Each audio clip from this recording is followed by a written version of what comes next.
सास बिना ससुराल। शेखर के साथ वैवाहिक बंधन में बंधने के बाद अर्चना मायके से रोते बिलखते विदा होकर ससुराल की देहरी पर खड़ी थी। कभी घूंघट की ओट से शेखर को देखती तो कभी दरवाजे के अंदर देखने की कोशिश कर रही थी।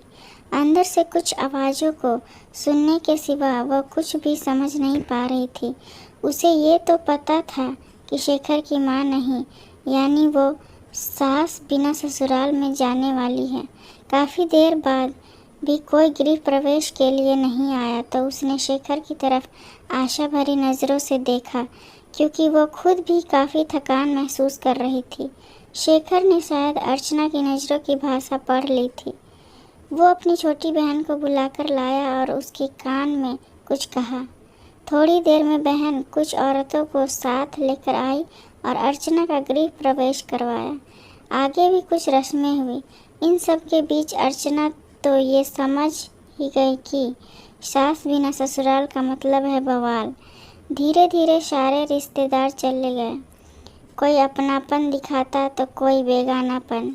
सब अपने अपने तरीके से अपना और दूसरों का परिचय दे रहे थे। अर्चना कभी इनकी तो कभी उनकी बातें सुनकर परेशान सी हो रही थी।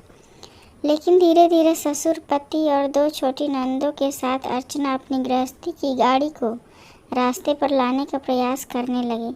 पति का प्यार, ससुर का दुलार और छोटी ननद का स्नेह अर्चना को कब अल्हड़ लड़की से जिम्मेदार गृहिणी बना दिया, वो खुद भी नहीं समझ पा रही थी।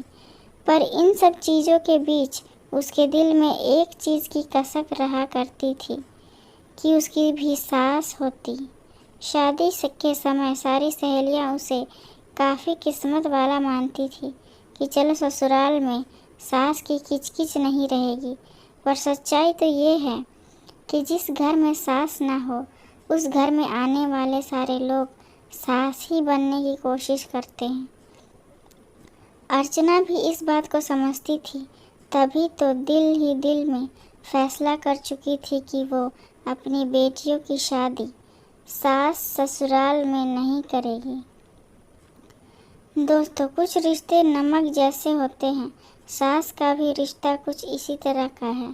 ससुराल का हर सुख बिन सास के फीका ही स्वाद देता है। ये कहावत भी सही है कि सास गले की फांस होती है, जो ना निगली जाती ना उगली जाती है, पर इनका रिश्ता काफ़ी खास होता है। ये छोटी सी कहानी अगर पसंद आए तो लाइक, कमेंट और शेयर करें। चैनल पर नए हैं तो सब्सक्राइब करें। धन्यवाद।